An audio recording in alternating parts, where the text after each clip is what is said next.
semua, ketemu lagi dengan saya Fajar ya di IGAM TV. Ya, sorry teman-teman ya, ini baru sempat lagi bikin tutorial lagi ya. Kali ini gue mau menjelaskan tentang kebutuhan kapasitas STP, GWT, dan Rupteng. Jadi biar kalian paham ya untuk kebutuhan project seperti itu. Simak terus video ini sampai habis. Check it out.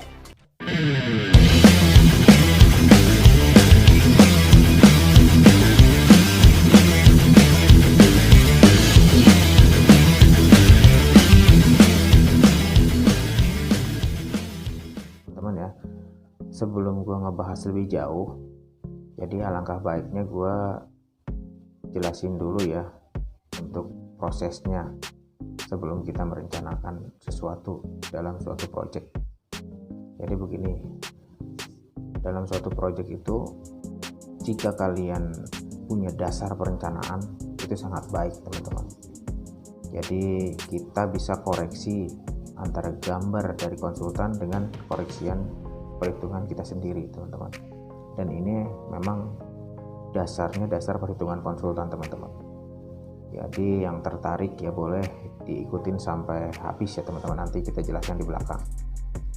Nah, pada suatu gedung ini itu kita menghitung kapasitas itu tidak boleh sembarangan ya teman-teman. Jadi harus sesuai dengan SNI ya teman-teman. Jadi misalkan kita mau merencanakan suatu gedung rumah susun ataupun office ataupun apartemen. Nah, kita harus punya dasar teman-teman. Soalnya kenapa? Kalau kita punya dasar perhitungan, misalkan ada teman-teman di sini yang mau istilahnya merambah ke perencanaan, jadi punya dasar teman-teman. Jadi pas nanti ada sidang dari owner ataupun tim ahli bangunan gedung TABG dari tim ya PUPR atau siapapun lah itu, jadi kalian bisa jelaskan dan kalian punya dasar teman-teman seperti itu. Nah, di sini untuk menghitung kapasitas GWT, STP maupun Rupteng, kalian harus berdasarkan SNI. Nanti saya share dasar-dasar perhitungannya dari SNI ya teman-teman ya, yaitu 8153 SNI. Jadi pasalnya 8153 SNI ya teman-teman ya. Jadi sebelum itu mudah-mudahan bermanfaat buat kalian. Jadi kalian juga bisa koreksi ya gambar-gambar konsultan ataupun gambar-gambar yang kontraktor milikin, kita bisa koreksi, dan apabila ada kelebihan ataupun kekurangan kita bisa satgas ke owner atau ke konsultan sendiri seperti itu. Karena kan kadang-kadang konsultan juga kan yang namanya perencanaan kadang-kadang tidak sempurna teman-teman. Jadi harap maklum ya, alangkah baiknya kalau kita juga bisa menghitung kapasitas tersebut teman-teman ya. Jadi ini buat ilmu kalian juga supaya kedepannya kalian bisa lebih maju lagi seperti itu. Oke teman-teman, nggak usah panjang lebar ya. Jadi kita langsung aja saya jelasin di sini. Perhatikan baik-baik ya teman-teman, jangan sampai terlewat. Selamat menyaksikan.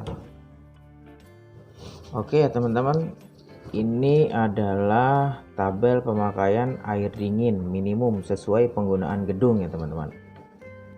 Jadi ini sesuai SNI 8153 tahun 2015 nih teman-teman. Jadi di sini ada beberapa kebutuhan ya teman-teman. Dari yang nomor 1 itu rumah tinggal, rumah susun, asrama, rumah sakit, sekolah dasar, dan lain-lain ya teman-teman. Ini adalah dasar-dasar perhitungan untuk kapasitas STP, terus GWT sama Rupteng ya teman-teman. Ini dasarnya di sini. Jadi ini ada pemakaian air nih yang diizinkan. Jadi misalkan rumah tinggal nih 120 liter per orang per penghuni per hari gitu ya. Ada rumah susun 100 liter per penghuni per hari. Untuk asrama ini 120 liter per penghuni per hari. Rumah sakit nih kebutuhannya lebih besar ya teman-teman. Ini 500 liter per tempat tidur pasien per hari.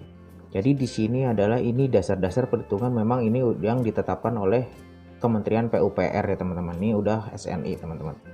Jadi ini dasar untuk perencanaan.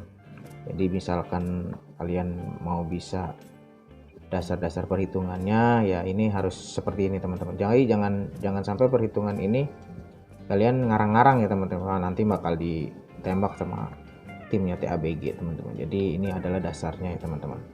Nah di sini ada untuk kantor ini atau pabrik ini hanya 50 liter per pegawai per hari, karena kan kalau kantor atau pabrik itu kan orang jarang ya teman-teman pemakaian air untuk toilet. Nah ini yang paling kecil ada di stasiun atau terminal, itu hanya 3 liter per penumpang tiba dan pergi. Jadi kita harus hitung berapa kapasitas orang, habis itu tinggal dikalikan pemakaian air.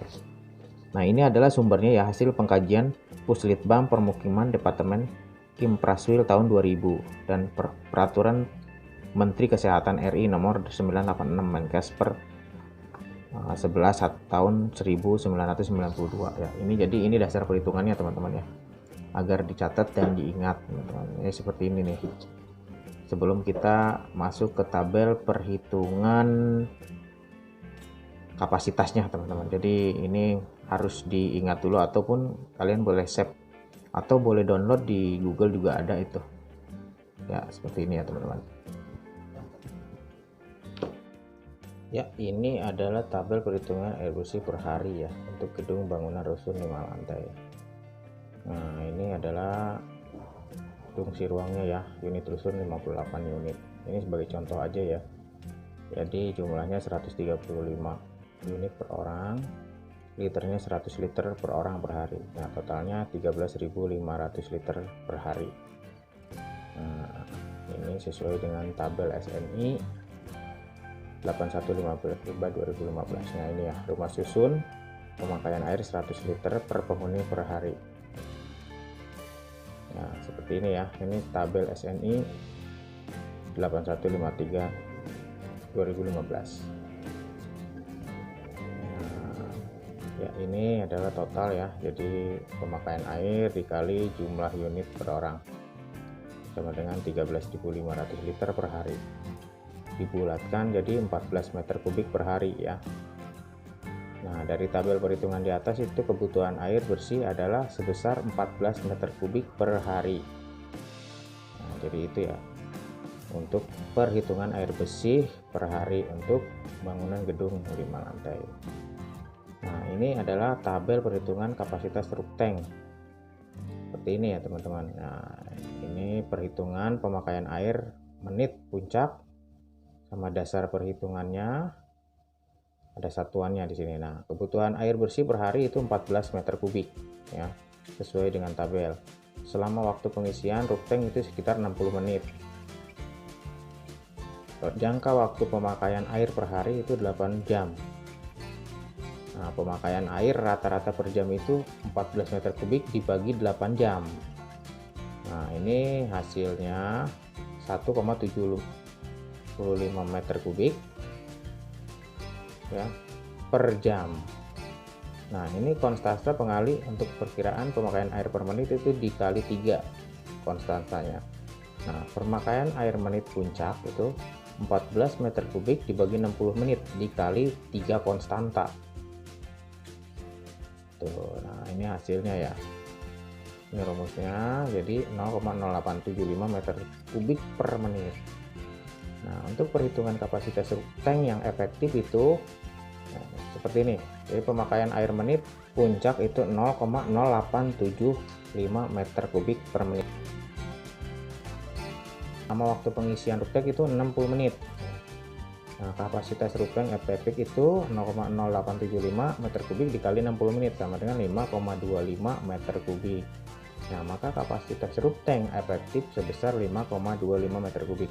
Nah, dibulatkan ke atas jadi 6 meter kubik. Jadi 2 kali 6 meter kubik ya kapasitasnya. Seperti itu. Nah, ini adalah tabel ya, teman-teman ya. Jadi ini ada dasar perhitungan, ada satuan. Jadi ini buat dasar kalian menghitung perencanaan. Nah, sekarang selanjutnya ya seperti ini ya. Nah, selanjutnya adalah tabel perhitungan kapasitas ground water tank atau GWT ya. Nah, ini perhitungannya kapasitas GWT ya, dasar perhitungan sama satuan. Kapasitas GWT adalah 3 hari kebutuhan untuk air bersih per hari. Jadi ini untuk cadangan ya. Nah, jadi 3 kali 14 nih, harusnya 3 kali 14 itu ada salah tulis tuh ya. Jadi hasilnya 42 meter kubik.